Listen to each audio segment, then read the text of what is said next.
So hello everyone and good evening सभी को। उम्मीद करता हूँ मेरी वॉइस प्रॉपर आ रही होगी सभी तक। एक बार कंफर्म कर देंगे।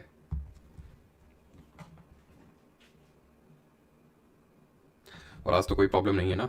एक बार कंफर्म करो। एंड कल ही हम लोगों ने चैप्टर स्टार्ट किया था, बट अनफॉर्चुनेटली कल ये चैप्टर कंप्लीट हो नहीं पाया था क्योंकि लैपटॉप में कुछ प्रॉब्लम्स हो गई थी बीच में ही। तो एक बार जरा कंफर्म कर देंगे सभी लोग कि सारी चीज़ें प्रॉपर हैं, देन हम लोग स्टार्ट करते हैं। वॉइस आज वीक हो रही है। एंड कल ही हम लोगों ने चैप्टर क्या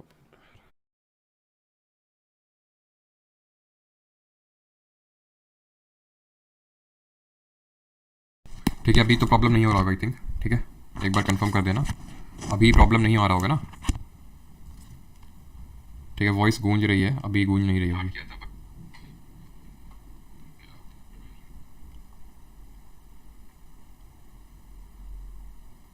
एक बार कंफर्म कर देना। ठीक है, अभी तो प्रॉब्लम नहीं हो रहा होगा आई थिंक। ठीक है, एक बार कंफर्म कर देना। अभी प्रॉब्लम नहीं आ रहा होगा ना? ठीक है, वॉइस गूंज रही है, अभी गूंज नहीं रही है। ठीक है, ऑल गुड। तो स्टार्ट करते हैं। आज हम लोग पढ़ने वाले हैं स्ट्रक्चर ऑफ एटम। जैसे कि मैंने आपको बताया, कल हम लोगों ने चैप्टर स्टार्ट किया था, बट अनफॉर्चुनेटली कल हम लोग इसको कंप्लीट नहीं कर पाए थे। जो कंप्लीशन आज हम लोग इसका करने वाले हैं। ठीक, चलिए।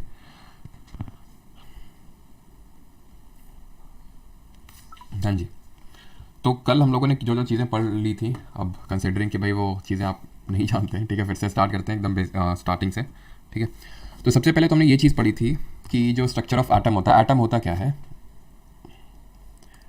एटम होता है आपका, देखो, एटम को सबसे पहले नेम किया था, इसको हिंदी में बोलते हैं परमाणु। डेमोक्रिटस ने इसको सबसे पहले नेम किया था, डेमोक्रिटस ने। एटम एक इनडिविजिबल पार्टिकल है ऐसा कंसिडर किया जाता था लोगों के द्वारा। जैसे कि इंडियन फिलोसोफर थे कन्नड़, जिन्होंने कि वैशेषिका फिलोसफी दी थी। हम लोगों ने हिस्ट्री में पढ़ा था इस चीज़ को। वैशेषिका फिलोसफी उन्होंने प्रोपाउंड करी थी। देन और भी हमारे काफ़ी सारे साइंटिस्ट आए और उन्होंने बोला कि एटम से ही सारा मैटर बना हुआ है। कोई भी जो मैटर बना हुआ है, और मैटर हम लोग पिछली क्लास में पढ़ चुके हैं कि व्हाट इज मैटर, नहीं पदार्थ होता क्या है। तो मैटर के हमने डिफरेंट स्टेट्स पढ़े थे। जरा बताइए, फिफ्थ स्टेट ऑफ मैटर हमने क्या पढ़ा था? तो हमने ये पढ़ा था कि जो मैटर होता है वो हमारी 5 स्टेट में एग्जिस्ट करता है: सॉलिड, लिक्विड, गैस। गैस को अगर बहुत ज़्यादा हीट कर देंगे तो वो आयनाइज हो जाएगी, वो प्लाज्मा में कन्वर्ट हो जाएगी। एंड अगर उसको एब्सोल्यूट जीरो टेम्परेचर पे कूल डाउन कर देंगे तो वो बोस-आइंस्टाइन कंडेंसेट बन जाएगी। अब जो भी मैटर है, जैसे कि हम बायोलॉजी में पढ़ते हैं, हम बायोलॉजी में इस चीज़ को पढ़ते हैं कि कोई भी चीज़, कोई भी जो ऑर्गेनिज्म है वो सेल का बना हुआ है। Cell is the basic fundamental unit of life. हर चीज़ सेल की बनी हुई है, हर चीज़ कोशिका की बनी हुई है। इस तरह हर मैटर भी एटम का बना हुआ है। तो व्हाट आर एटम्स हमने पढ़ लिया। दो हमारे साइंटिस्ट हैं जिनका नाम था लेवॉइजियर एंड प्राउस्ट। ठीक है, लेवॉइजियर एंड जोसेफ प्राउस्ट। ठीक है, ये दो लोग आए और इन्होंने लॉ ऑफ केमिकल कॉम्बिनेशन दिया, लॉज ऑफ केमिकल कॉम्बिनेशन दिए, जिसमें कि इन्होंने 2 लॉ दिए: law of conservation of mass, यानी कि द्रव्यमान का संरक्षण, और लॉ ऑफ कांस्टेंट प्रोपोर्शन। 2 इन्होंने लॉ दिए और इसमें ये चीज़ बताई इन्होंने। सबसे पहला जो law of conservation of mass है वो ये बात करता है कि किस तरह से जब कोई एक रिएक्शन होती है तो उसमें लेफ्ट साइड में हम रिएक्टेंट्स को लिखते हैं और राइट साइड में प्रोडक्ट्स को लिखते हैं। जैसे फॉर एग्जांपल ये एक रिएक्शन है, मान लेते हैं A+B इसमें रिएक्टेंट है और C और D इसमें प्रोडक्ट्स हैं। तो जो मास होगा A और B का combined will be equal to the mass of C और D का combined. Law of constant proportion ये बोलता है कि any compound composed of 2 or more elements and each substance such compound had the same elements in the same proportion irrespective of where the compound came from or who prepared it। इन्होंने ये बोला कि जो compound है वो 2 या 2 से ज़्यादा एलिमेंट्स का मिलकर बना होता है और वो सेम प्रपोर्शन में रहता है। वो जो कंपाउंड है, जैसे कि फॉर एग्जांपल अगर मैं बात करता हूँ वाटर की, ठीक है, अगर मैं बात करता हूँ वाटर की, तो वाटर इज अ कंपाउंड क्योंकि 2 या 2 से ज़्यादा एलिमेंट से मिलकर बना हुआ है। और इसमें किस के मॉलिक्यूल्स मिलते हैं हमें? हाइड्रोजन और ऑक्सीजन, 2 यहाँ पे एलिमेंट है जो कंबाइन किए हैं। किस रेशो में? ये हाइड्रोजन 2 और 1 के रेशो में। हाँ जी, ठीक है, कल वाली क्लास नहीं मिल रही सर जी, वही चल रही है। ठीक है, तो ये 2 और 1 के रेशो में, 2 और 1 के अनुपात में रहते हैं हाइड्रोजन और ऑक्सीजन। अब ये जो दोनों मिलते हैं H2O के फॉर्म में ही मिलेंगे। आप वाटर चाहे कहीं का भी लीजिए, मैंने आपको पिछले भी क्लास में यही सेम चीज़ बताई थी कि आप चाहे अपने पीने वाला पानी लीजिए, नहाने वाला पानी लीजिए, धोने वाला पानी लीजिए, नाले का पानी लीजिए, सारे जो पानी हैं सब में जो केमिकल कॉम्बिनेशन होगा हाइड्रोजन और ऑक्सीजन का वो इसी फॉर्म में होगा, H2O। ये होता है लॉ ऑफ कांस्टेंट प्रोपोर्शन कि जो कंपाउंड बन रहा है उसमें जो मॉलिक्यूल होगा वो फिक्स्ड प्रोपोर्शन में कंबाइन करेगा। आप मेथेन ले लेंगे तो वो CH4 में ही मिलेगा। ठीक है, तो ये 2 चीज़ें। अब यहाँ पे एटॉमिक थ्योरी की बात है कि भाई एटम का एक स्ट्रक्चर कैसा दिखता है। एटम का मतलब क्या होता है, एटम के अंदर क्या एटम को फर्दर डिवाइड कर सकते हैं कि नहीं। एक एटम यानी कि एक परमाणु दिखता कैसा है। तो जॉन डाल्टन थे और इन्होंने क्या दिया, इन्होंने एटॉमिक थ्योरी दी, इन्होंने परमाणु सिद्धांत दिया। और परमाणु सिद्धांत के इनके कुछ पॉस्टुलेट्स थे। पॉस्टुलेट मतलब इन्होंने अपनी थ्योरी में क्या क्या दिया, जो इन्होंने एटॉमिक थ्योरी दी उसमें इन्होंने क्या क्या बोला। तो पहली चीज़ तो उन्होंने बोली all matter is made up of very tiny particle called atom, यानी सारे जो पदार्थ है वो परमाणु का बना हुआ है, ये अभी हम देख के आए हैं, ठीक है, पहला वाला तो हमें पता है। फिर दूसरी चीज़ इन्होंने बोली कि atoms are indivisible particles which can not be created और destroyed in a chemical reaction, यानी एटम्स जो होते हैं परमाणु ये इनडिविजिबल पार्टिकल होते हैं, इनको फर्दर डिवाइड नहीं कर सकते हैं और इनको केमिकल रिएक्शन के दौरान ना तो क्रिएट किया जा सकता है ना तो डिस्ट्रॉय किया जा सकता है, यानी कि ये कांस्टेंट रहते हैं। जो दूसरी बात है that they can not be created और destroyed in a chemical reaction, सही है। लेकिन जो इसका पहला पार्ट है यूपीएससी में पता है स्टेटमेंट वाला जो क्वेश्चन आते हैं वो यूपीएससी इस तरह से पूछता है, उसमें एक पार्ट जो है सही होगा एक पार्ट गलत होगा, तो उस स्टेटमेंट को हमें गलत मानना पड़ता है। तो वैसे यहाँ पे भी है, इसका जो दूसरा पार्ट है वो तो सही है कि they can not be created और destroyed in a chemical reaction but they are not the indivisible particle. इन्होंने बोला था इंडिविजिबल है, इसका मतलब इनको फर्दर डिवाइड नहीं कर सकते हैं, लेकिन हम आगे जाके देखेंगे अभी कि किस तरह से जो फर्दर हमारे पॉस्टुलेट आए, ठीक है, तो उसमें ये बात कही गई कि नहीं इनको बिल्कुल डिवाइड किया जा सकता है। कैसे पता चला? जब इनके सब एटॉमिक पार्टिकल, जब प्रोटॉन की डिस्कवरी हुई, जब इलेक्ट्रॉन की डिस्कवरी हुई, आखिर में न्यूट्रॉन की डिस्कवरी हुई, तो इससे हमें पता चला कि भाई एटम के अंदर भी कुछ है। क्योंकि जब हम मान लो किन्हीं चीज़ों दो चीज़ों को रब कर रहे थे तो चीज़ें चार्ज हो रही थी, वो तो चार्ज क्यों हो रही थी? क्योंकि कोई ना कोई तो चार्ज प्रेजेंट है अंदर, जो चार्ज बाहर निकल के आ रहा है चीज़ों को रब करने पे। आपने देखा भी होगा कंघा अगर आप रब करो अपने बालों में, उसके बाद अगर पेपर्स के जो टाइनी बिट्स होंगे, है ना, पेपर के जो टुकड़े होंगे उनके ऊपर अगर आप कंघे को रखो तो वो पेपर के जो टुकड़े होते हैं वो छोटे छोटे से वो चिपक जाएंगे उसमें कंघे में, ठीक है, वो चार्ज अप हो गए। तो atoms of a given element are identical in mass and chemical properties. इसका मतलब क्या है कि of a given element identical in mass, यानी कि फॉर एग्जांपल, और दूसरा भी यहाँ पे पढ़ लेते हैं, atoms of different elements have different masses and chemical properties. यानी कि फॉर एग्जांपल यहाँ पे हम एक मान ले लेते हैं कि ये गोल्ड है, ये हमारा, ठीक है, ये गोल्ड की एक रॉड है और ये एक सिल्वर की रॉड है, ठीक है, आयरन वायरन में हम डील नहीं करते हैं, ठीक है, थोड़े अमीर लोग हैं तो गोल्ड में अगर बात करें तो गोल्ड में हमें किस चीज़ के, जो गोल्ड एलिमेंट है इसमें किस चीज़ के एटम देखने को मिलेंगे? हमें गोल्ड के एटम्स देखने को मिलेंगे। गोल्ड का सिंबल AU होता है, ठीक है। सिल्वर की अगर हम बात करेंगे तो इसका सिंबल AG होता है, ठीक है। तो अभी हम सिंबल्स पे भी आएंगे कि किसका सिंबल मतलब क्यों AG क्यों है, क्यों AU, वो भी हम सारी चीज़ें पढ़ेंगे, ठीक है। तो अगर मैं गोल्ड की जो रॉड है, फिर प्लेट मान लो, बिस्किट मान लो, कहीं से भी इस गोल्ड के बिस्किट में से मैं कहीं से भी अगर कोई भी एटम उठाऊंगा तो जो भी मुझे एटम मिलेगा गोल्ड का, they will be completely identical. Mass same होगा, प्रॉपर्टी सेम होगी, सब कुछ सेम होगा, कुछ भी डिफरेंट नहीं होगा इन दोनों में। लेकिन अगर मैं इसको इससे कंपेयर करने लगा, या फिर अगर फॉर एग्जांपल ये सिल्वर का एटम है, यहां से मैंने कोई और सिल्वर का एटम उठा लिया, एकदम आइडेंटिकल प्रॉपर्टीज होंगी। लेकिन अगर मैं इन दोनों को कंपेयर करने लगा, सिल्वर और गोल्ड को, तो फिर दिक्कत हो जाएगी, इनका सिमिलर मास और केमिकल प्रॉपर्टीज नहीं होंगी। सिंपल सी बात। Atoms combine in the ratio of small whole numbers to form compound, यानी कि एटम जो है वो होल नंबर में कंबाइन करते हैं कंपाउंड बनाने के लिए। जैसे कि H2O देखते हैं, CH4 देखते हैं, ठीक है, Al aluminium chloride AlCl3। Formula कैसे लिखते हैं वो भी अभी देखेंगे, तब भी समझ में आएगा जब वैलेंसी संयोजकता का कॉन्सेप्ट समझेंगे, जिसको हम combining capacity of elements, combining capacity of atoms बोलते हैं, ठीक है। या फिर CO2, कभी तुम इस तरह से नहीं देखोगे भाई Al 1.5 Cl 2.5 H 2.5 O 3.5, point में नहीं, हमेशा होल नंबर में कंबाइन करते हैं। The relative number and kind of atoms are constant in a given compound, वो कांस्टेंट रहेगा, वही जो मैंने पीछे बात बोली थी, आप कहीं से भी उसको उठा के लाओ, उस कंपाउंड के जो नंबर ऑफ एटम्स जो कंबाइन हुए होंगे जिस प्रोपोर्शन में, वो सेम रहेगा। अब सिंबल ऑफ एलिमेंट पे आता है। यहाँ तक किसी कोई डाउट तो नहीं है, वैसे तो होना तो नहीं चाहिए, आप में से काफ़ी लोगों ने तो ये चीज़ कल भी पढ़ी होगी, अगर किसी को डाउट है तो बता सकता है। ये सिंबल दिए किसने? सिंबल सबसे पहले जो प्रपोज किए थे, सिंबल हम बोल सकते हैं सबसे पहले जो दिए गए थे सिंबल, वो बर्जीलियस ने दिए थे। किसने? बर्जीलियस करके एक साइंटिस्ट थे, उन्होंने दिए थे।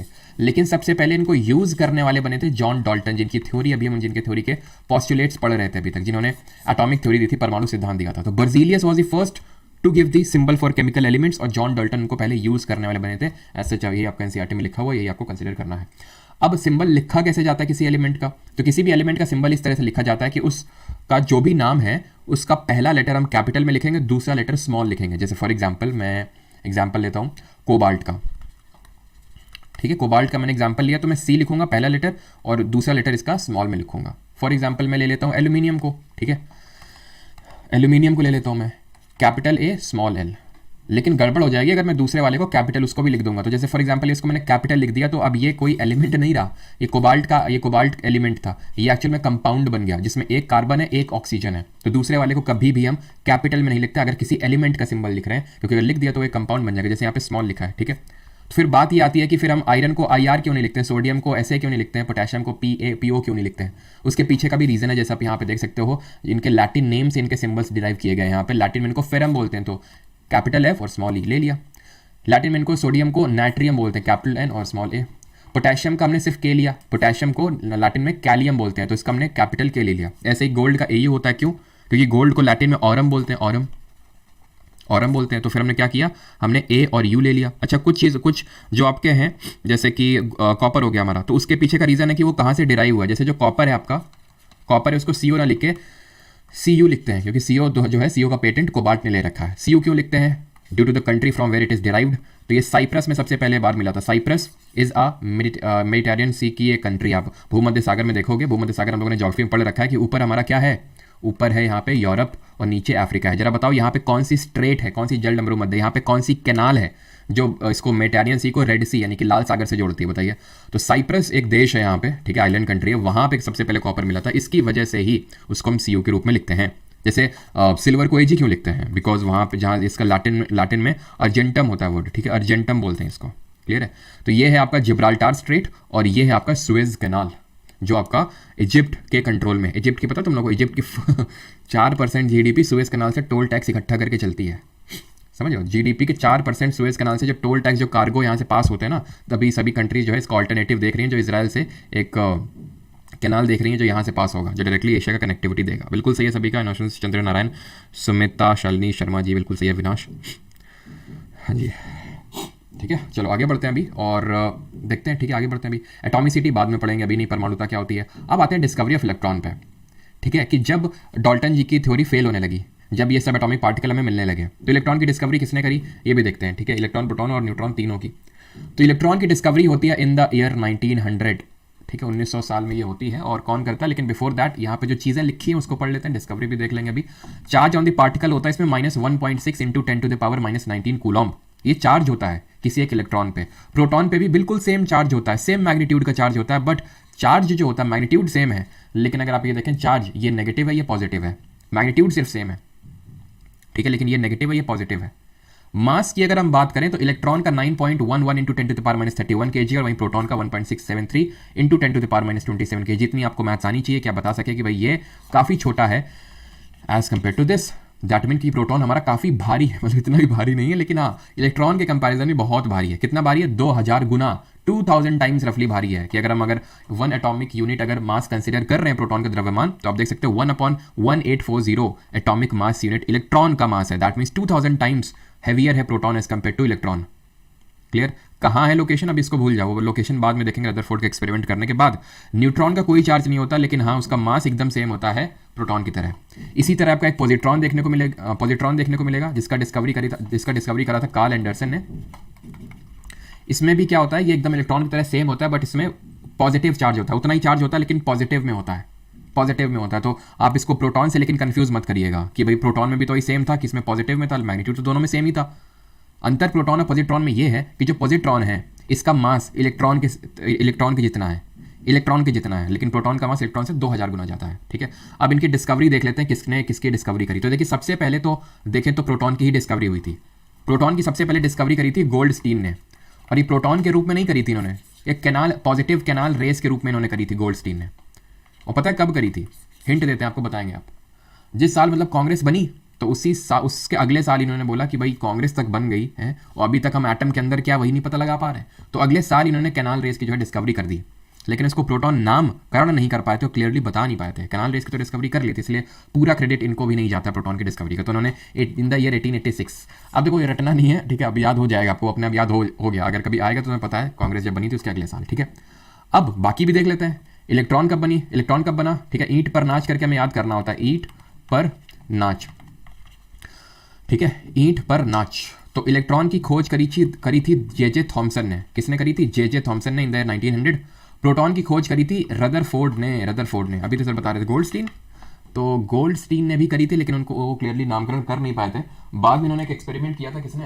रदरफोर्ड ने, ठीक है, रदरफोर्ड ने एक एक्सपेरिमेंट किया था, जिसके बाद अभी हम देखेंगे कौन सा एक्सपेरिमेंट किया था। इन्होंने प्रोटॉन की डिस्कवरी करी थी। और न्यूट्रॉन जो हमारे न्यूट्रल होते हैं, कोई चार्ज नहीं होता, उसकी खोज जेम्स चैडविक ने करी थी। और कब करी थी? अगेन हिंट देते हैं, तुम बताओगे, जिस साल पूना पैक्ट साइन हुआ था। अब बताओ, तुम्हारी हिस्ट्री भी टेस्ट कर लेते हैं, लगे हाथ। अब आते हैं जे थॉमसन ने जो एटॉमिक मॉडल दिया था उसको देखते हैं। वही जे थॉमसन जिन्होंने इलेक्ट्रॉन की डिस्कवरी करी। इलेक्ट्रॉन की डिस्कवरी करते ही ये खुद को सर्वज्ञाता समझने लगे कि हमने पूरा सब कुछ समझ लिया है। लेकिन बाद में जब रदरफोर्ड ने इनकी पूरी थ्योरी को गलत प्रूव कर दिया, इन्होंने मॉडल दिया जिसको बोलते हैं plum pudding model. in the year 1904 proposed that an atom was sphere of positive electricity in which were embedded number of electrons sufficient to neutralize the positive charge. This may be compared with the watermelon in which seeds were embedded or with the pudding contained currants, which means dry fruits. This model of atom is called as Thomson's model. अब ये model बोलता क्या है? ये model ये बोलता है कि आप एटम को कंपेयर करो एक तरबूज के साथ, वाटरमेलन के साथ। तरबूज में ये होता है लाल लाल गूदा बोलते हैं इसको, ठीक है, गूदे में होता है ये बीज, ये क्या होता है, ये होता है बीज होते हैं, इनको बोलते हैं सीड्स। तो इन्होंने बोला उसी के साथ कंपेयर करिए जो लाल लाल होता है, ठीक है, जिसको हम खाते हैं, ये पॉजिटिव चार्ज से इसको कंपेयर करिए बहुत सारा, मतलब एटम में पूरा पॉजिटिव पॉजिटिव पॉजिटिव हो रखा है, एंड बीच बीच में सीड्स की तरह बीज की तरह इलेक्ट्रॉन घुसे हुए हैं। ये मॉडल दिया था। सिमिलरली पडिंग क्या होता है, पडिंग खीर होती है, खीर में जिस तरह नहीं दूध वगैरह होता है और उसमें ऐसे करके कुछ ड्राई फ्रूट्स होते हैं बीच में, तो जो दूध और जो चावल हो गया वो पूरा पॉजिटिव चार्ज हो गया, और जो आपके ड्राई फ्रूट्स हैं, थोड़े नट्स वगैरह जो पड़े हुए हैं, वो आप मान लो जैसे नहीं वो आता है केलॉग्स का मूसली आता है वो, तो उससे भी आप कंपेयर कर सकते हैं, लेकिन खैर उसमें ज़्यादा नट्स होते हैं तो थ्योरी फेल हो जाएगी। लेकिन यहाँ पे आप इस तरह से मान सकते हो कि भाई जो खीर होती है, खीर में जो बीच बीच में कुछ ड्राई फ्रूट्स होते हैं उसके साथ आप कंपेयर कर सकते हो। जो ड्राई फ्रूट्स हैं वो इलेक्ट्रॉन्स हैं और वो जो पूरी खीर है, ठीक है, यानी कि जो वाइटिश पार्ट है वो आपका होता है क्या, पॉजिटिव, ठीक है। तो पहले ही बता देता हूँ पूना पैक्ट, जिन लोगों को नहीं पता 1932 है ना, गांधी जी और अम्बेडकर जी के बीच में, लेकिन आपको कहीं कहीं गांधी जी की जगह मदन मोहन मालवीय दिखते हो, सब हमने स्ट्रीम पढ़ा था, लेकिन यहाँ डिस्कस नहीं करेंगे। तो न्यूट्रॉन की डिस्कवरी 1932 में हुई थी। अब रदरफोर्ड आते हैं, अपना एक डब्बा लेके आते हैं, ठीक है, डब्बा लेड का डब्बा लेके आते हैं और डब्बे के अंदर जो फिट किए रहते हैं क्या, डब्बे के अंदर फिट किए रहते हैं हीलियम का एक सोर्स, ठीक है, alpha particle, not helium, alpha particle का एक सोर्स जो कि डबली चार्ज्ड हीलियम एटम होता है। अल्फा पार्टिकल का एक सोर्स रखे हुए हैं अंदर, और उसको एकदम धड़ाधड़ किसमें मारते हैं, फेंक के, इसको मारते हैं गोल्ड, थिन गोल्ड फॉयल में, बहुत ही पतली सी परत बनाते हैं गोल्ड की, सोने की। भाई रदरफोर्ड को ऐसा क्या मतलब, पप्पी लहरी से इंस्पायर्ड थे क्या, उसका नहीं ले सकते थे आयरन वगैरह किसी और मेटल का? तो एक्चुअल में हम अगले लेक्चर में जब मेटल एंड नॉन मेटल के बारे में पढ़ेंगे तो वहाँ देखेंगे कि मेटल्स की एक प्रॉपर्टी होती है कि वो बहुत ही मैलिएबल होते हैं। मैलिएबल वो प्रॉपर्टी होती है जो ये बताती है कि कोई भी मेटल को हम उसको पीट के थिन शीट्स में ड्रॉ कर सकते हैं। क्या कौन स्पैम कर रहा है भाई? काइंडली अपडेट क्वालिटी नोट्स है, लूप वीडियोस, मतलब तुम तो लूप चला दे रहे हो पूरा, है फीडबैक लूप चल रहा है तुम्हारा, जैसे कंप्यूटर में प्रोग्राम लेके हम लूप चलाते हैं, ठीक है, वो हो जाएंगे अपडेट। जो नोट्स बनाते हैं उनके फादर की भी तबीयत काफ़ी ख़राब है, मैं को पहले ही बता चुका हूँ, ठीक है, इस वजह से वो अपडेट नहीं हो रहा है, क्योंकि अब कोई और तो नहीं कर सकता ना, वही करेंगे, और वो ऐसे तो नहीं हाथ में लिखे हुए नोट्स हैं, ओरिजिनल नोट्स बने हुए हैं। खैर जो गोल्ड होता है वो बहुत ही ज़्यादा मैलिएबल है, इसको बहुत ही थिन शीट में ड्रॉ कर सकते हैं। गोल्ड जो फॉयल होती है जो उन्होंने बनाई थी वो रफली आई थिंक 1000 एटम्स थिक थी, 1000 एटम्स थिक थी। अब ये तुम सोचोगे बहुत थिक है, तो 1000 एटम्स थिक है।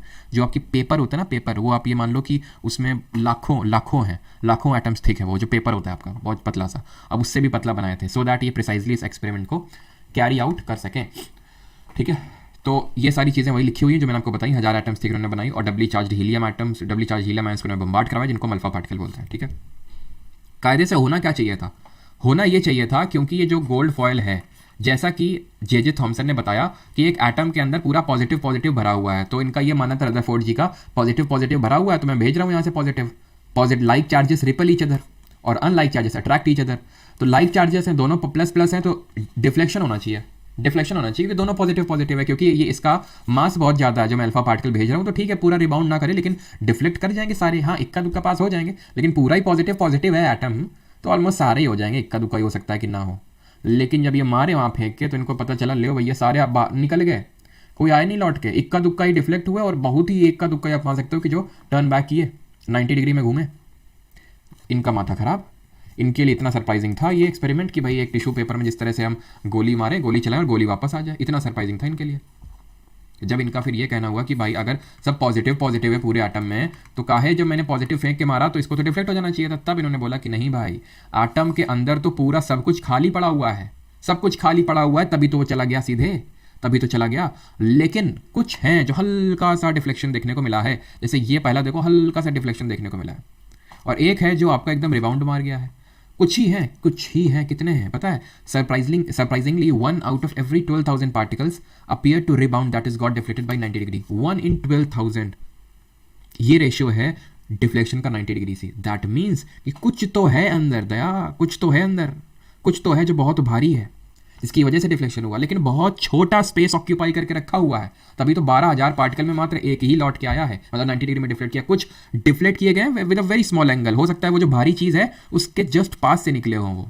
तब इन्होंने ये चीज़ को बताया कि भाई most of the space inside the atom is empty, because most of the alpha particle pass through the gold foil without getting deflected. Some particle were deflected from their path, indicating that there English के तो एकदम खैर that there is a positively charged body in an atom.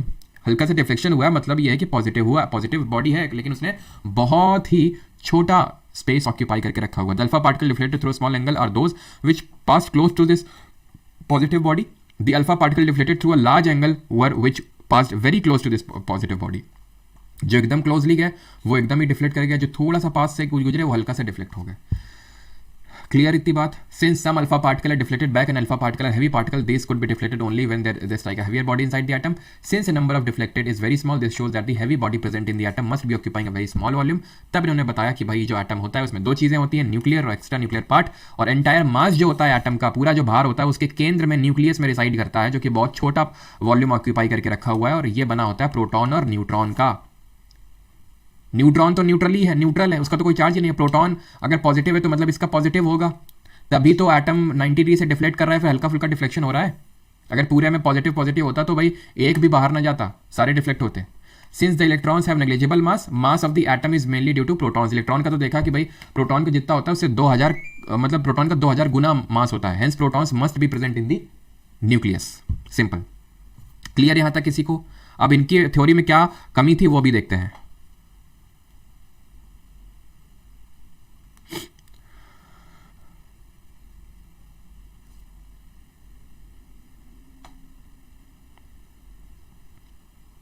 Sir I am from SSC batch. App आज app नहीं चल रहा है. बाकी लोगों के भी साथ किसी के साथ प्रॉब्लम है क्या?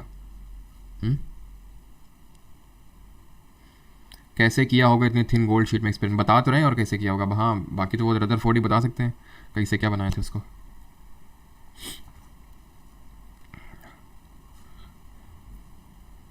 ठीक है, तो इनका जो अल्फा गोल्ड स्कैटरिंग एक्सपेरिमेंट था, alpha particle gold scattering experiment, ठीक है, तो वो हमने यहाँ पे देख लिया रदरफोर्ड का. ये सर लिटिल बिट. अब इसमें भी लिटिल बिट क्या यार, इसमें क्या नहीं समझ, मतलब वैसे तो ठीक है सभी का समझ में आ गया. ठीक है ये सर क्लियर है. अभी मैं कैसा और समझा दूँ आपको, किसी को कोई डाउट नहीं है. ठीक है, फिर अगर एक लोग को तो है बैक करके आप देख सकते हो. ड्रॉबैक्स क्या थे मैं बता देता हूँ, पढ़ लेना अपने आप से. ठीक है, ड्रॉबैक्स में समझाता हूँ, वही लिखा हुआ है यहाँ पे से. ड्रॉबैक ये है कि इन्होंने बोला था इलेक्ट्रॉन जो है घूम रहे हैं, इलेक्ट्रॉन घूम रहे हैं, सर्कुलर पाथ में घूम रहे हैं. बात इन्होंने सही बोली थी, सर्कुलर पाथ में घूम रहे हैं. अगर ये घूम रहे हैं सर्कुलर पाथ पे घूम रहे हैं तो कुछ ना कुछ एक्सेलरेशन होगा, त्वरण होगा, जिसकी वजह से ये एनर्जी को रेडिएट करेंगे. एनर्जी रेडिएट करेंगे तो एनर्जी लूज होगी, और एक घूमते थक जाएंगे. एनर्जी रेडिएट करके थक जाएंगे, एनर्जी बचेगी नहीं, तो इलेक्ट्रॉन कोलैप्स कर जाएगा. एटम एग्जिस्ट ही नहीं करेगा. लेकिन एटम तो एग्जिस्ट करता है ना, एटम एग्जिस्ट नहीं करेगा तो हम एग्जिस्ट नहीं करेंगे. हम भी एटम्स के ही बने हुए हैं, हर चीज़ एटम की बनी हुई है. ठीक है, ये मेरे सामने अगर एक टेबल रखी हुई है, इसमें सेल नहीं है. ठीक है, मान लेते हैं, ठीक है डेड सेल होगी, लेकिन मान लो कि मेरा ये लैपटॉप रखा है, इसमें सेल नहीं होगी, लेकिन इसमें एटम है. हर चीज़ में एटम, हर चीज़ में सेल नहीं होगी, लेकिन हर चीज़ में एटम है. तो फिर तो पॉसिबल नहीं है मैटर का एग्जिस्ट करना, लेकिन मैटर तो एग्जिस्ट करता है. तो ये चीज़ एक्सप्लेन नहीं कर पाए थे रदरफोर्ड. ठीक है, वही सेम चीज़ लिखी हुई है.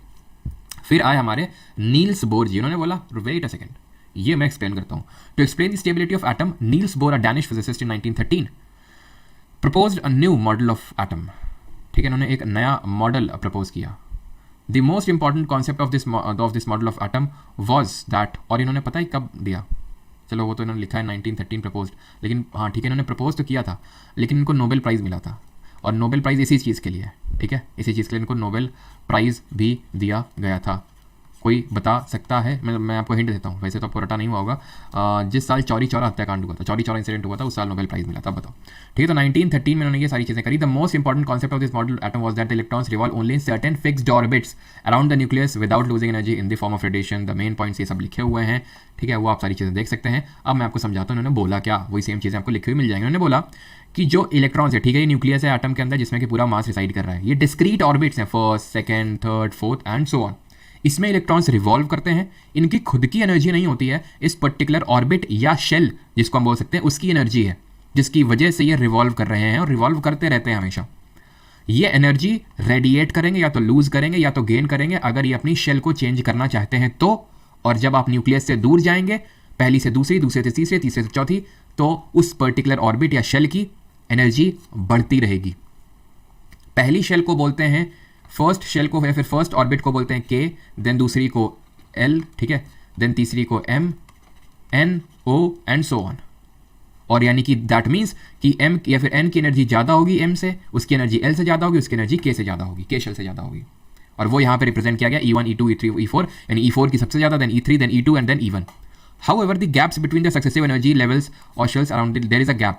ठीक है, अब मुझे खुद बताओ कि अगर मान लो किसी इलेक्ट्रॉन को जंप करके E1 से E2 में जाना है, हायर एनर्जी वाले में जाना है, तो उसको क्या की ज़रूरत पड़ेगी? वो एनर्जी क्या करेगा? उसको एनर्जी वो एब्जॉर्ब करेगा कहीं से। और अगर उसको E2 से E1 या फिर मतलब कि हाई एनर्जी से लो एनर्जी में जाना है, तो वो एनर्जी क्या करेगा? रिलीज करेगा। अगर उसको हाई एनर्जी से लो एनर्जी में जाना है, सिंपल सी बात है। ठीक, so long as the electron is revolving in a particular orbit, it can neither lose energy nor gain energy. Thus the atom is stable and does not collapse. This state of atom with lowest energy is known as the ground state of atom. जहाँ पे electron अभी excite नहीं हुआ, electron ने अपना अभी जो shell उसने पकड़ के रखा था उसी में घूम रहा है, अभी उसने चेंज नहीं किया शेल को, ऑर्बिट को, तो वो ग्राउंड स्टेट ऑफ एटम कहलाएगा। Energy is lost or gained when an electron only when it jumps from one orbit to other. The energy gained or lost is equal to the difference of energy of the two energy levels involved. Thus, if energy falls on an electron and it absorbs this energy, it will jump to some outer shell. अगर आपके मन में doubt आना चाहिए ना कि अगर मान लो एक लोअर शेल से हायर शेल में जा रहा है तो एनर्जी को गेन करना पड़ेगा तभी ऊपर जा पाएगा वो उस पर्टिकुलर एनर्जी पे। ठीक है, तो बात ये आती है एनर्जी मिलेगी कहाँ से उसको? तो एनर्जी किसी आउटर सोर्स से जब वो एनर्जी को एब्जॉर्ब करेगा। जैसे फॉर एग्जाम्पल अपने फिजिक्स में हम लोगों ने पढ़ा था, अगर आपको याद है वो, कि जहाँ पे हम क्या करवा रहे थे, जिसके लिए अल्बर्ट आइंस्टाइन को क्या मिला था? नोबेल प्राइज़ भी मिला था। उनको थ्योरी ऑफ रिलेटिविटी के लिए नहीं मिला था। जरा बताइए कौन सा एक्सपेरिमेंट है जिसमें कि उन्होंने ये बोला था कि एक लाइट रे को अगर मेटल सरफेस पे डालेंगे तो उससे इलेक्ट्रॉन या तो हो सकता है ना निकले, या हो सकता है निकल के बैठ जाए, या हो सकता है निकल के उड़ जाए।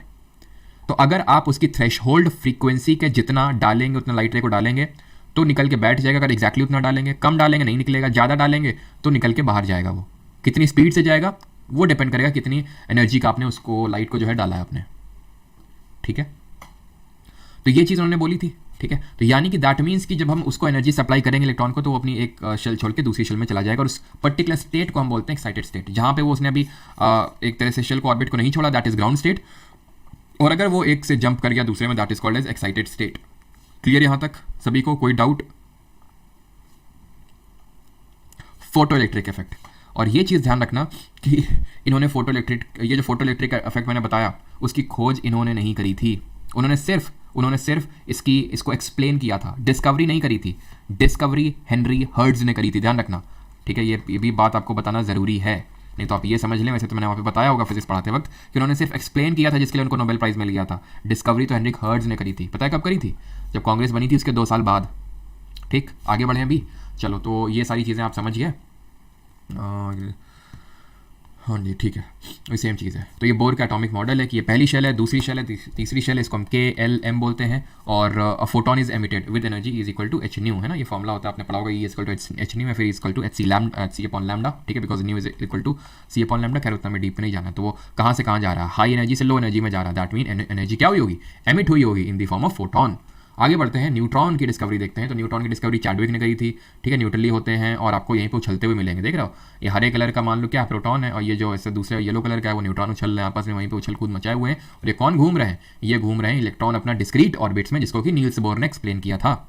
रदरफोर्ड की थ्योरी एक्सप्लेन नहीं कर पाई थी कि इनकी खुद की शेल की ही एनर्जी में के वजह से घूम रही है, इनकी खुद की नहीं है। Experiment were carried out to determine the units of, वही सेम चीज़ लिखी हुई यार, अभी देख चुके हैं। न्यूट्रॉन की डिस्कवरी किसने करी थी? ईंट पर नाच, तो जेम्स चैडविक ने करी थी। ठीक है, जेम्स चैडविक ने। और इसका मास जो होता है प्रोटॉन के जितना होता है, लेकिन चार्ज कुछ नहीं होता है।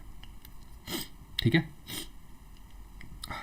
अच्छा बताओ कितने, ये तो मैंने कल भी चीज़ आपसे पूछी होगी बिकॉज ये पूछ लेते हैं कभी कभी, कितने इलेक्ट्रॉन मिलके 1 कूलम ऑफ चार्ज बनाते हैं? ये कल मैंने चीज़ बताई भी थी आपको, जल्दी से बताइए कितने इलेक्ट्रॉन मिलकर एक चार्ज बनाता है? ठीक है, 1 कूलम ऑफ चार्ज। पहले बता देते हैं, देन आगे बढ़ते हैं। 6 × 10⁻18 आपके इलेक्ट्रॉन मिल जाते हैं। इतने इलेक्ट्रॉन मिलेंगे तब 1 कूलम चार्ज बनता है। ठीक है, और यहीं से निकल के आता है इलेक्ट्रॉन का charge, and that is 1.6 × 10⁻−19 coulomb, एक इलेक्ट्रॉन का चार्ज। अब आते हैं एटॉमिक नंबर और मास नंबर के कॉन्सेप्ट पे। आ जाए, चलो भाई आ जाते हैं। तो atomic number is always a whole number, point में नहीं मिलेगा।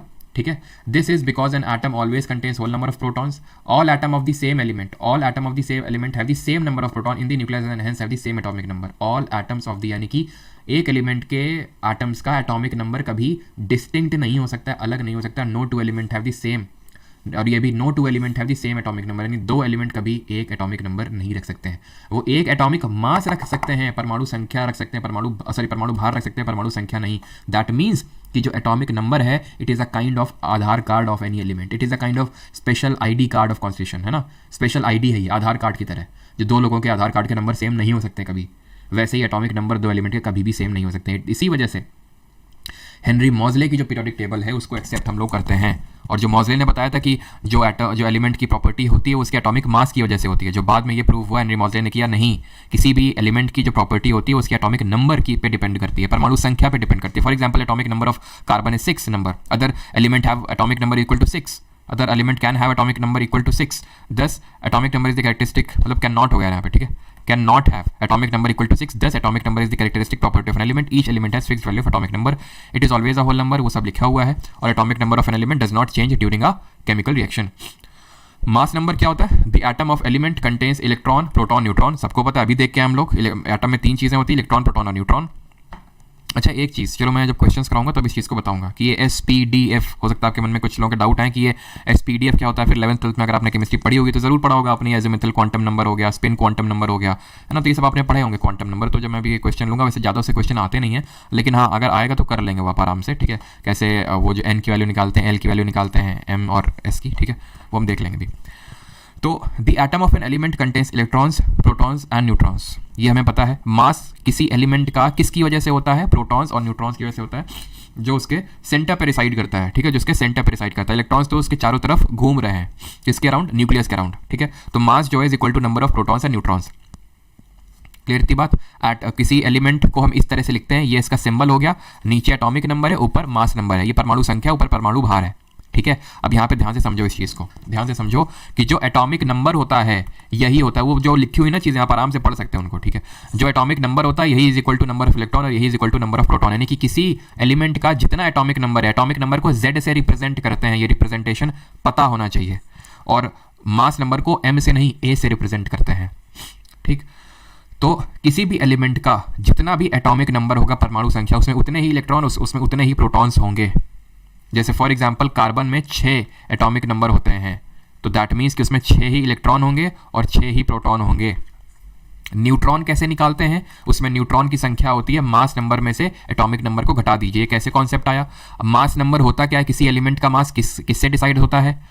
प्रोटॉन और न्यूट्रॉन के मास से, जो सेंटर पे रिसाइड कर रखा है न्यूक्लियस पे। नंबर ऑफ प्रोटॉन का मतलब क्या है? नंबर ऑफ एटॉमिक नंबर ही है, एटॉमिक नंबर ही तो है। अभी तो मैंने आपको बताया कि atomic number is equal to number of electron plus number of proton. तो न्यूट्रॉन की संख्या कैसे निकल आएगी? A में से Z को माइनस कर दीजिए, यानी कि एटॉमिक मास में से, परमाणु भार में से परमाणु संख्या को, एटॉमिक नंबर को घटा दीजिए, तो नंबर ऑफ न्यूट्रॉन्स निकल के आ जाएंगे। Atomic number of fluorine is 9 and mass number is 19।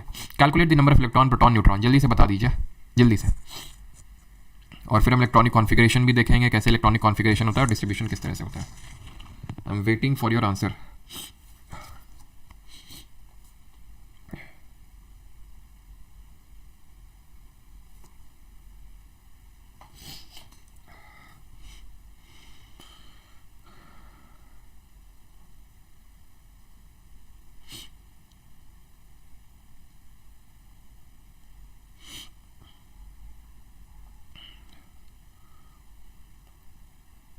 चलो, तो यहाँ पे फ्लोरीन की बात हो रही है, एटॉमिक नंबर 9 है, atomic number is equal to number of electron is equal to number of protons. तो एटॉमिक कितना होगा? इलेक्ट्रॉन प्रोटॉन की संख्या 9 होगी।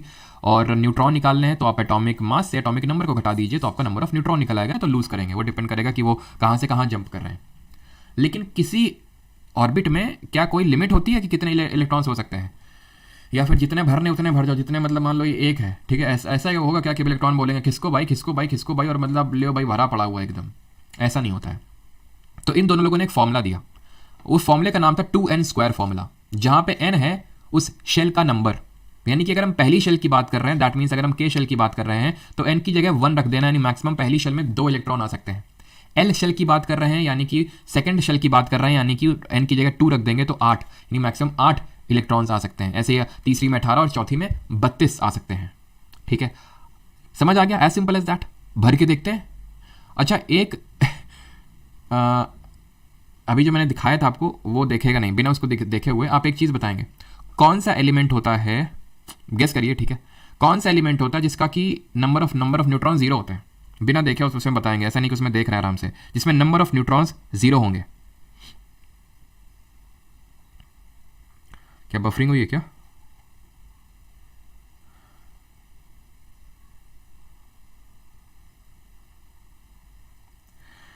हाइड्रोजन सही है, सही है। पुष्पेंद्र, संभव, ऋतु, सबका सही है। हाइड्रोजन में नंबर ऑफ न्यूट्रॉन 0 होते हैं क्योंकि उसका atomic number mass number same होता है, तो वो 0 कर देता है। देख लो यहाँ पे, ठीक है, 0 हो जाता है। अब हम किसी एक में भर के देखते हैं, ठीक है, इलेक्ट्रॉनिक कॉन्फ़िगरेशन करके देखते हैं। कार्बन में करो, और मैग्नीशियम में करो, और किस में कर लो, क्लोरीन में कर लो। क्लोरीन में करो, क्लोरीन में ना करो तुम, क्लोरीन को छोड़ के इसमें करो, पोटेशियम में करो। करो जल्दी से। कैसे करोगे? पहली शेल में पहले इलेक्ट्रॉन भरना स्टार्ट करोगे। पहली शेल में तो मैक्सिमम 2 इलेक्ट्रॉन आ सकते हैं, कार्बन का भरने जा रहे हैं तो 2 भर दिए। बचे कितने इलेक्ट्रॉन? 6 भरने हैं ना, क्योंकि एटॉमिक नंबर 6 है कार्बन का। वो आपको याद हो जाएगा जब पीरियोडिक टेबल चैप्टर पढ़ेंगे, जिसको हम क्लासिफिकेशन ऑफ एलिमेंट्स के नाम से जानते हैं उस चैप्टर को, तो वहां पे हमें याद हो जाएंगे। नहीं याद होंगे तो मैं आपको मार के याद कराऊंगा, डंडा लेके आऊंगा उस दिन में क्लास में, ठीक है। ऑनलाइन क्लास से बाहर निकालूंगा तो मैं अपने सामने प्रस्तुत कर लूंगा। ऐसे मैंने अभी एक टेक्निक डेवलप करी है, एक बैकएंड में टीम लगा रखी है जो टेक्निक डेवलप कर रही है अभी उसमें, ठीक है।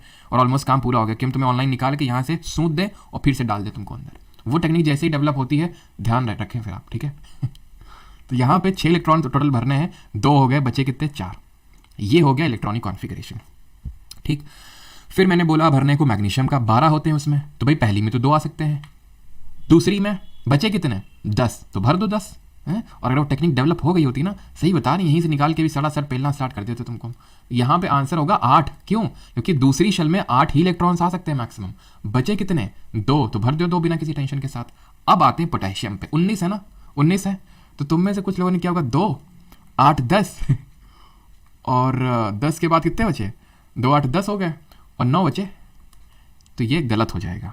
गलत काहे होगा वो समझो। तुम तो बोलोगे सर तीसरी शेल में तो 18 इलेक्ट्रॉन आ सकते हैं। आ तो सकते हैं ना 18 इलेक्ट्रॉन, लेकिन इन लोगों ने फिर बाद में एक ऑक्टेट रूल भी दिया। ऑक्टेट का मतलब होता है 8।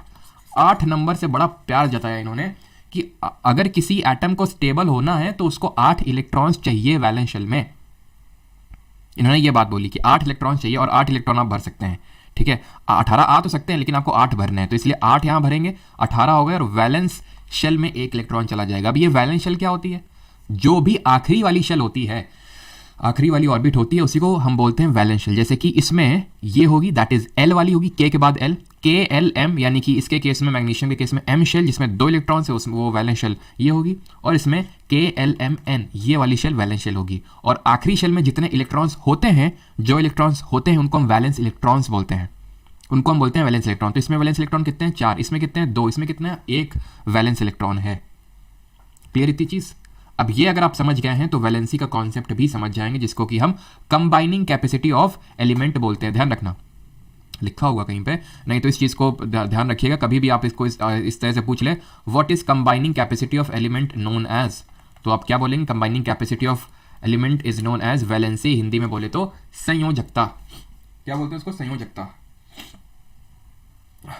वैलेंसी होती क्या है? वैलेंसी होती है the number of electrons gained, lost और shared by the atom of an element so as to complete its octet. What is octet? और duplet in case of element having K shell, जो कि हमारा hydrogen. अभी आपको समझाते हैं क्या है। ब्रैकेट वाली चीज छोड़ दो, इसको भी समझाएंगे, लेकिन अभी ऑक्टेट पे फोकस करो।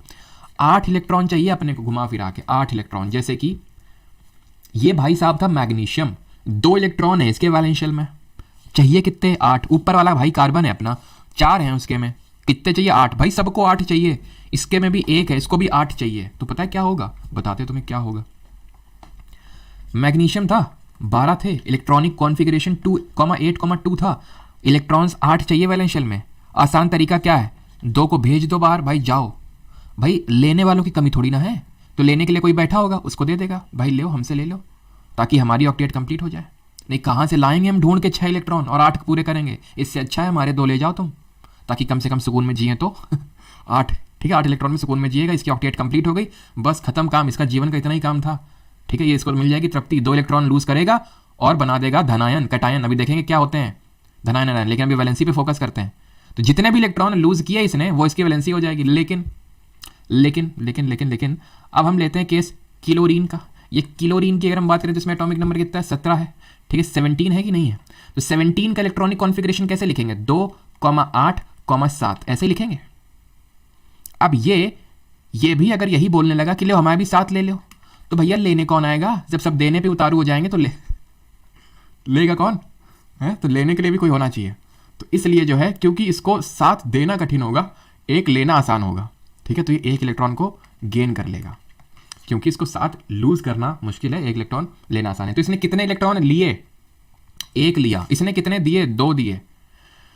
सोडियम का केस ले लेते हैं। सोडियम का जल्दी से बताइए। सोडियम का एटॉमिक नंबर 11 होता है। बताइए मुझे जल्दी से, कितने इलेक्ट्रॉन इसको लूज या गेन करने पड़ेंगे?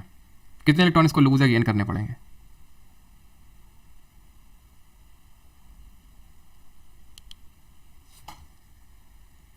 चलो, तो अगर हम बात करें, सोडियम में 11 इलेक्ट्रॉन्स होंगे, ठीक है, क्योंकि इसका एटॉमिक नंबर 11 है। तो 2,8,1 यानी कि इसकी वैलेंस शेल में एक इलेक्ट्रॉन है, यानी कि एक अगर लूज कर देगा तो इसकी ऑक्टेट कंप्लीट हो जाएगी। यानी इसने एक इलेक्ट्रॉन लूज किया।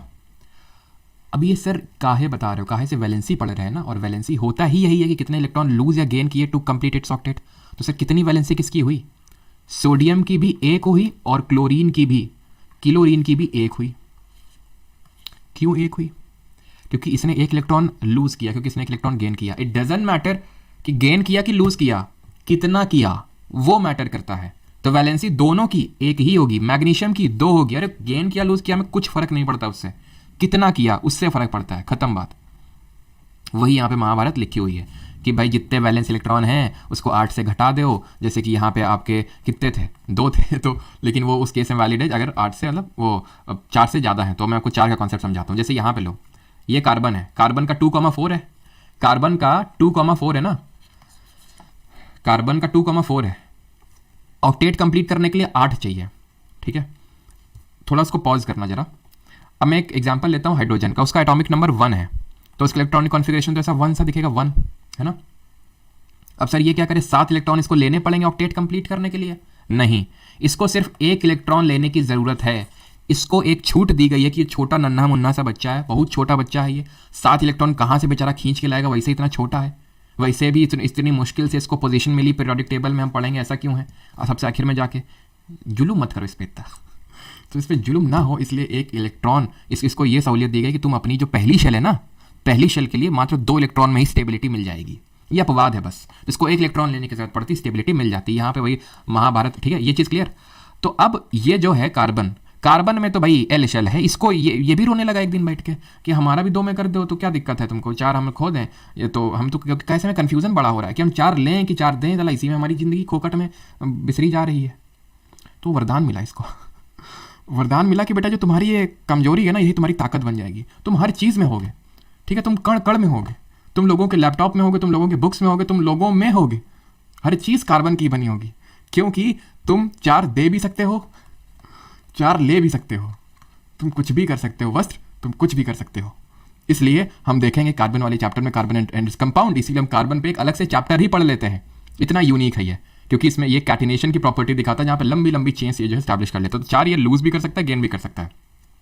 ये फर्जी की चीज़ें लिखी हुई हैं, है ना, फालतू में। वही कि अगर मान लो कि किसी एलिमेंट के वैलेंस शेल में 1, 2, 3 है, तो वही उसकी वैलेंसी हो जाएगी। अगर 4, 5, 6, 7 है तो 8 से घटा दो। लेकिन मुझे लगता है तुम्हें कॉन्सेप्ट समझ में आ गया है कि बस तुम्हें क्या करना है, ठीक है। 8 कंप्लीट करवाने हैं, लूज या गेन करके करवाने, वो यहाँ पे देख सकते हो कैसे कैलकुलेट करता है, ठीक है। अब इसका ये आंसर बता दो, ये क्वेश्चन होमवर्क तुम्हारे लिए, ठीक है। अब बिफोर मूविंग फॉरवर्ड, फॉर्मूला लिखना तो यहाँ पे है ही नहीं, फॉर्मूला लिखना तो सीखा ही नहीं। अब फॉर्मूला लिखना सीखते हैं, ठीक है। फॉर्मूला कैसे लिखते हैं?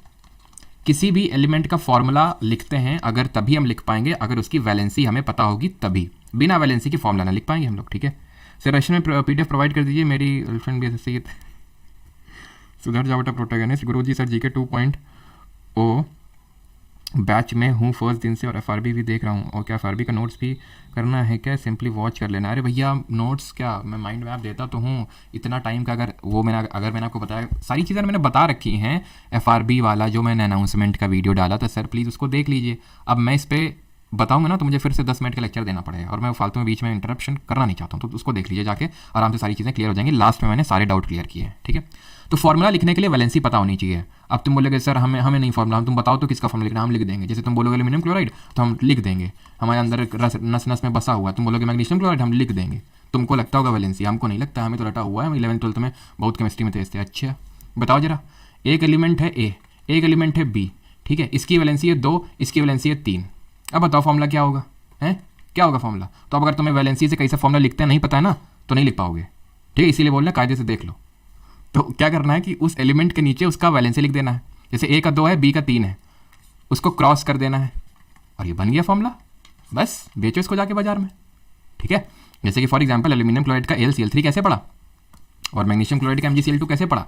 तो यहाँ पे हम देख लेते हैं, ये एल्यूमिनियम है, ये क्लोराइड है, इसका वैलेंसी 3 होता है, इसका क्लोरीन का भी देखें 1 होता है, क्रॉस मल्टीप्लाई करवा दो, खत्म काम। अच्छा NaCl का, सोडियम क्लोराइड, सोडियम का भी 1 वैलेंसी होता है, क्लोरीन का भी 1 वैलेंसी होता है, देखा दोनों क्रॉस करवा दो, Na1Cl1, लेकिन 1 को लिखते नहीं है। या फिर फॉर एग्जाम्पल मैग्नीशियम ऑक्साइड का लिखो, जल्दी से बताओ, टाइम नहीं है, जाना है आज एक जगह, कार्ड आया हुआ है, भूख बड़ी जोर की लगी हुई है। मैग्नीशियम ऑक्साइड, ठीक है, तो ये है मैग्नीशियम ऑक्साइड, Mg और O। मैग्नीशियम की वैलेंसी 2, ऑक्सीजन की 2, क्रॉस कर दो Mg2O2। लेकिन अगर सेम है 1 1 2 2 3 3 4 4 तो हम उसको नहीं लिखते हैं, ये मान लेते हैं कि भाई 2 2 कैंसिल हो गया और MgO, तो मैग्नीशियम ऑक्साइड का फॉर्मूला क्या हो जाएगा MgO। तो कितने आसानी से आप लिख सकते हैं अगर आपको वैलेंसी का कॉन्सेप्ट पता है तो, नहीं तो आप मुंह बक्का जैसे करके बैठे रहेंगे और कुछ आएगा नहीं समझ में, ठीक है। अब आते हैं आइसोटोप पे। क्या वीडियो सेव रहती है? नहीं जी। स्पोर्ट्स लेक्चर स्ट्रैटेजी के वाला इंग्लिश में डाल दीजिए PDF प्लीज़। निखिल जी, मैं आपको बता चुका हूँ कि पहले बार बार वही सेम चीज़ रिपीट करता हूँ, जो नोट्स बनाते हैं उनके फादर की तबीयत बहुत ख़राब है, ठीक है, तो कोशिश पूरी कर रहे हैं कि भाई जैसे उनको टाइम मिले तो वो नोट्स बनाएं, ठीक है, तो कोशिश अपने साइड से पूरी कर रहे हैं।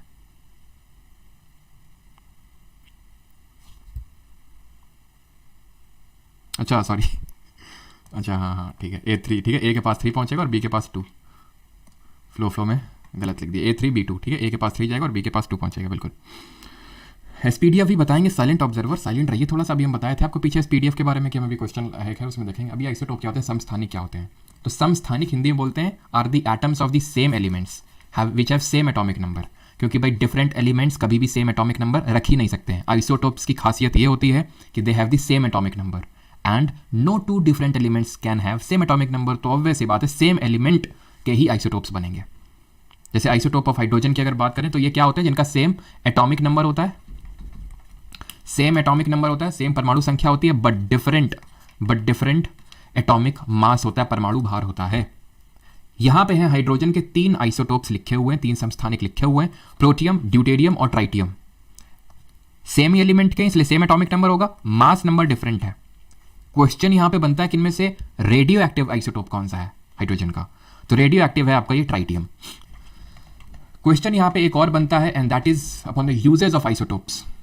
अच्छा, कार्बन के भी आइसोटोप्स होते हैं, C612, C614, और ये जो C614 है ना, कार्बन 14 जिसको बोलते हैं, इसको हम यूज़ करते हैं कार्बन डेटिंग के लिए। कार्बन डेटिंग मतलब दूसरी डेटिंग आप मत समझिए यहाँ पे, ये कार्बन डेटिंग का मतलब है जब हम किसी रॉक की एज निकालते हैं, ठीक है, फॉर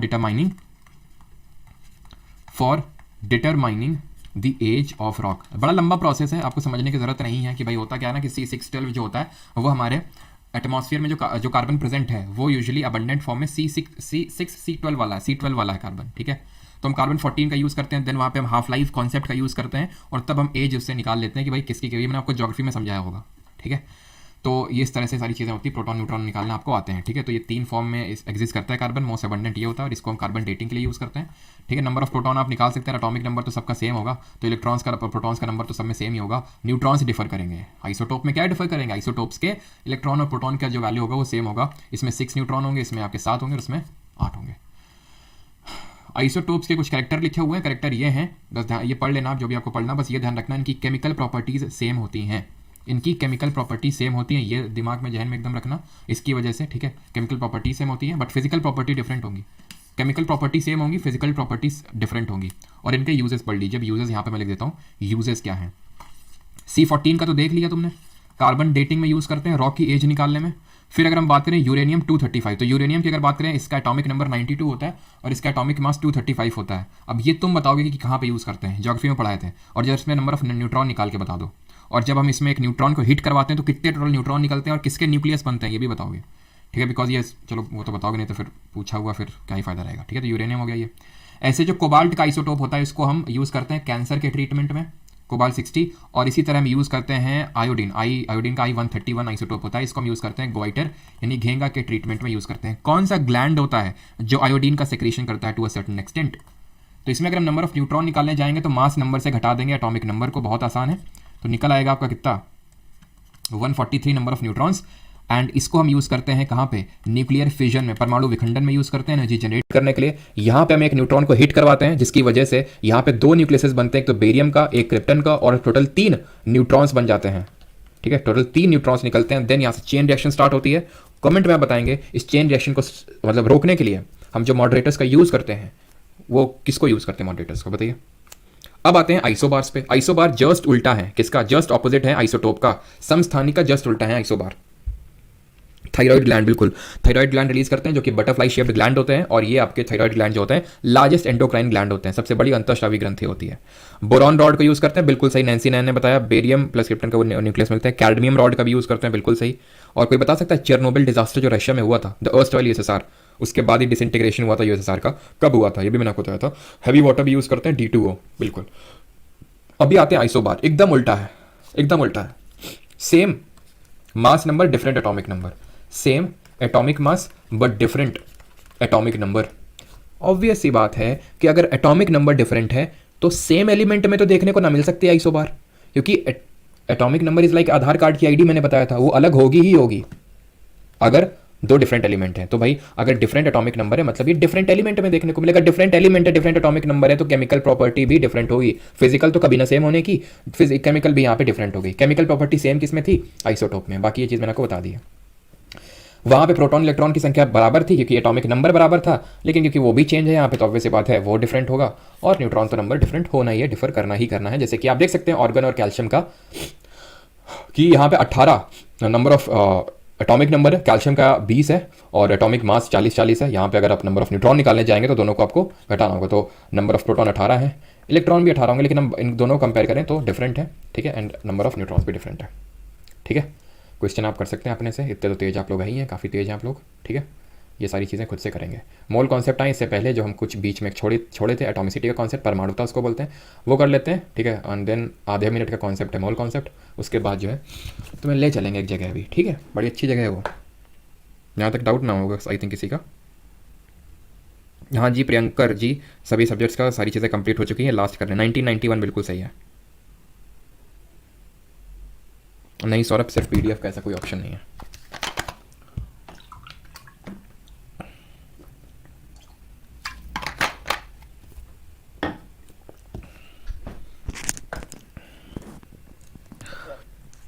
सभी लोग भाई सीधे बैठ जाएंगे है ना, और एक डीप ब्रीथ ले लेंगे।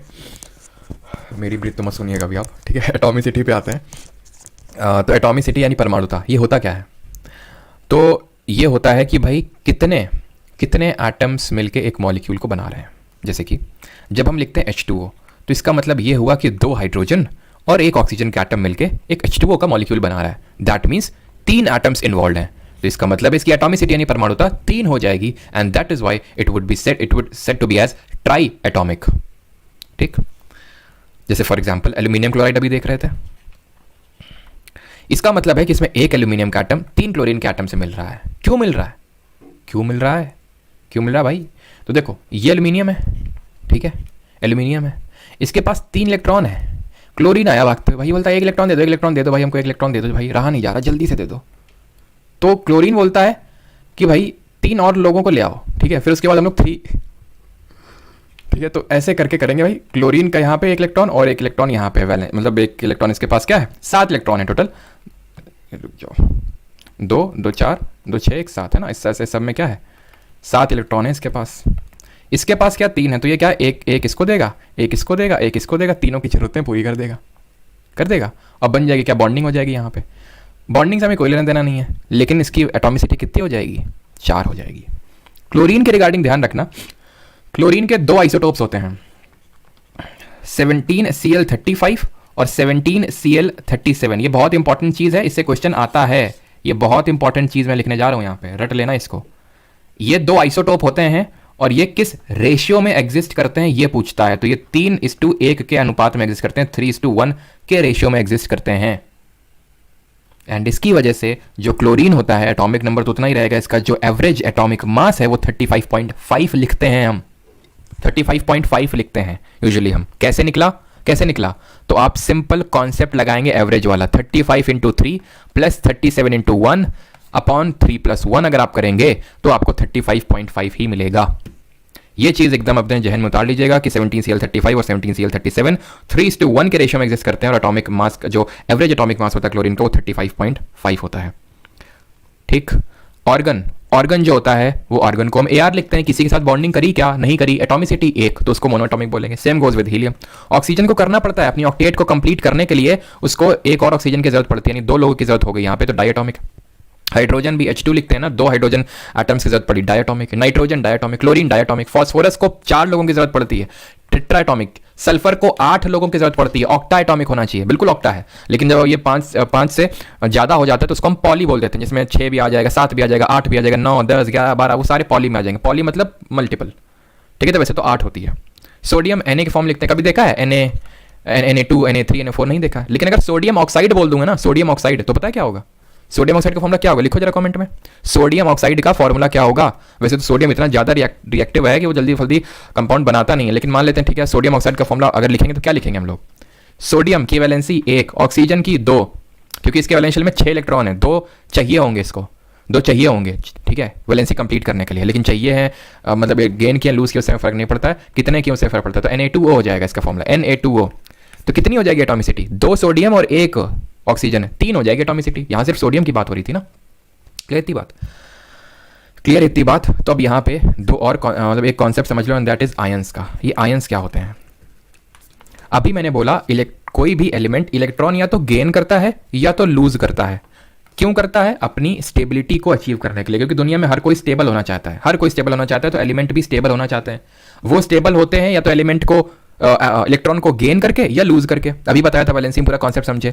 अगर इलेक्ट्रॉन लूज कर रहा है, कोई दानी बन रहा है, तो दानी के पास धन ज्यादा है, धन आयन, यानी इसको बोलते हैं कैट आयन। और जो इलेक्ट्रॉन गेन कर रहा है, इलेक्ट्रॉन को इसको जरूरत पड़ रही है, उसको हम बोलते हैं ऋण आयन, क्योंकि इसने ऋण लिया, एक इलेक्ट्रॉन दे दो भाई, तो इसको बोलते हैं एन आयन या फिर ऋण आयन बोलते हैं इसको। सिंपल सी बात। अब आपने कितने इलेक्ट्रॉन लूज किए, कितने गेन किए, उसके बेसिस पे हम लगा देते हैं चार्ज। जैसे कि सोडियम की अगर बात करें तो सोडियम के वैलेंशियल में 1 इलेक्ट्रॉन है, तो ये 1 इलेक्ट्रॉन लूज करेगा, और मान लो इलेक्ट्रॉन लूज कर दिया तो इसका मतलब Na+। मैग्नीशियम में लिखते हैं 2+, मतलब 2 इलेक्ट्रॉन लूज किए। एल्यूमिनियम में लिखते हैं 3+, मतलब 3 इलेक्ट्रॉन लूज किए। सिमिलरली अगर क्लोरीन है तो उसमें हम ऐसे लिखते हैं -1 ना लिख के हम सिर्फ माइनस लिखते हैं, उसका मतलब है कि 1 है वो, तो उसने 1 इलेक्ट्रॉन गेन किया है। ऑक्सीजन को इस तरह से लिखते हैं, इसका मतलब है 2 इलेक्ट्रॉन गेन किए हैं उसने। ठीक है, तो ये मतलब होते हैं। प्लस का मतलब ये है कि उसने इलेक्ट्रॉन लूज किया है, कितने लूज किए हैं वो यहाँ पे जो लिखा होगा नंबर, उस बेसिस पे डिटरमाइन। अगर कुछ नहीं लिखा मतलब 1 किया है। क्लियर इतनी बात कि आयंस कैसे बनते हैं, ये भी आपको बात समझ आ गई है, तो हमारा चैप्टर हो गया है खत्म, सिवाय एक चीज़ के, दैट इज मोल कॉन्सेप्ट। अगर यहाँ तक किसी कोई डाउट हो तो पूछ लो, नहीं तो अभी इसके बाद करते हैं क्वेश्चंस। ठीक है, PDF आपको मिल जाएगी, तो न्यूमेरिकल छोटे छोटे से आप सॉल्व कर लीजिएगा।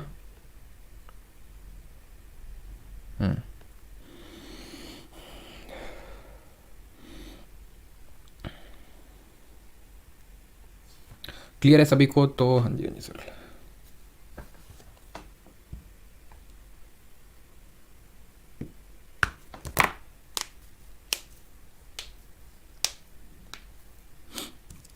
देखिए मोल कॉन्सेप्ट क्या होता है। मोल एक यूनिट है, mole is a unit used in chemistry. Mole is a unit used in chemistry to measure the amount of substance, to measure the amount और the unit of any substance. जैसे कि अगर हमें बताना है कि इसमें कितने एटम्स हैं, कितने मॉलिक्यूल्स हैं, कितने आयंस हैं, ठीक है, कितने मॉलिक्यूल है, कितने एटम है, कितने आयंस हैं, तो हम उसके लिए यूज़ करते हैं मोल कॉन्सेप्ट का, मोल कॉन्सेप्ट का यूज़ करते हैं। जैसे कि जब हम केले खरीदने जाते हैं तो हम 1 दर्जन अगर बोलते हैं तो उसको समझ आ जाता है कि 12 की बात हो रही है, 12। ठीक है, हम दर्जन सिर्फ केले के लिए यूज़ नहीं करते, हम दर्जन हर चीज़ के लिए यूज़ करते हैं। जैसे कि बोलते हैं ना उनके 1 दर्जन बच्चे हैं। दर्जन मतलब होता है, 1 डज़न का मतलब होता है 12 चीज़ें, 1 डज़न का मतलब 12 चीज़ें। अब 12 केले भी हो सकते हैं, 12 बच्चे भी हो सकते हैं, 12 कुछ भी हो सकता है। ठीक है, ऐसे ही केमिस्ट्री में, क्योंकि इक्का दुक्का में तो खेल होता नहीं, बात होती नहीं कि भाई 1 दर्जन एटम पड़े हुए हैं इसमें 12 एटम, भाई वहाँ मिलियन से बात होती है, देख रहे हो, मिलियन ट्रिलियन में बात होती है। इसलिए वहाँ पे हमें एक बड़ी यूनिट चाहिए थी, तो हमने एक रेफरेंस के लिए C12 पढ़े थे ना, 3 आइसोटोप होते हैं इसके, तो कार्बन 12 जो मोस्ट अबंडेंट ग्रुप है कार्बन का, उसको लिया। ठीक है,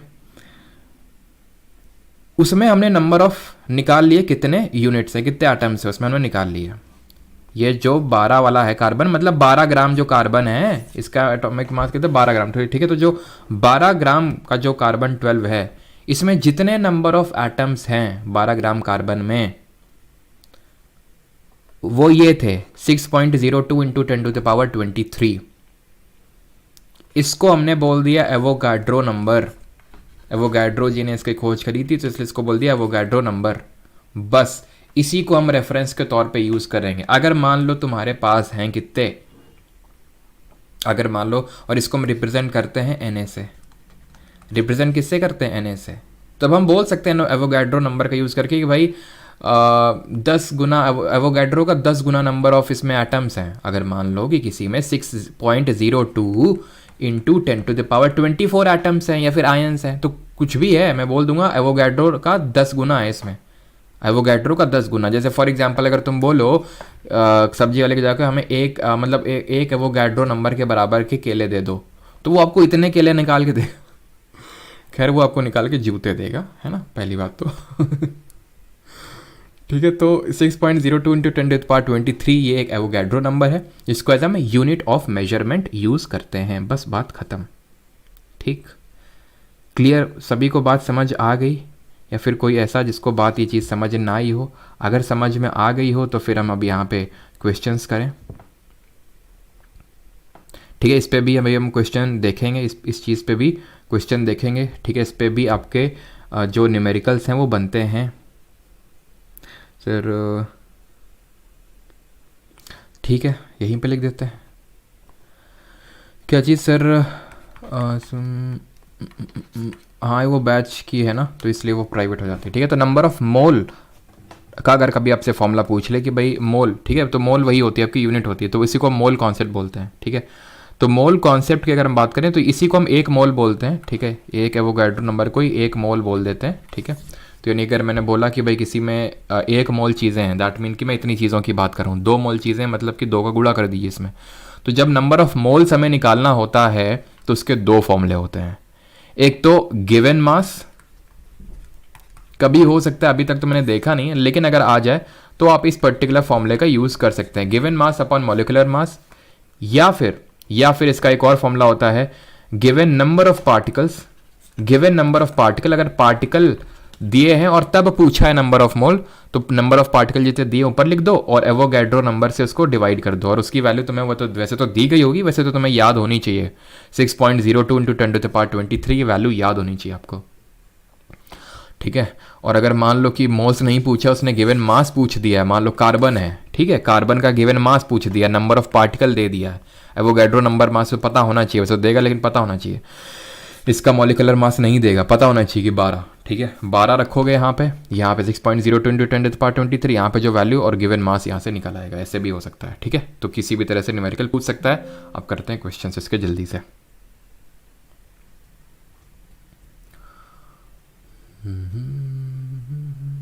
पीपीटी नहीं खोली है, अंधेरा करना पड़ेगा और उसके बाद पीपीटी खोलते हैं। ठीक है, अंधेरा करने के बाद। ठीक है, अंधेरा होता है बट अंधेरा नहीं होता। तुम में से कुछ लोग मैंने देखा है अंधेरा बोलते रहते हैं, अंधेरा होता है। ठीक है, अभी वो अंधेरा होगा क्योंकि किलवेश जी आने वाले हैं, स्वागत करेंगे सभी लोग, आवाज़ भी नहीं आएगी लेकिन फिर तुरंत से खुल जाएगी। ठीक है,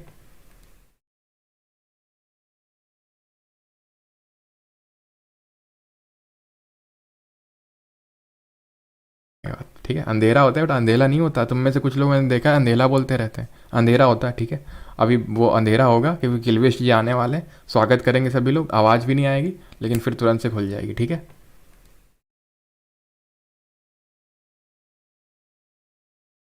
अब करते हैं क्वेश्चन इसके जल्दी से।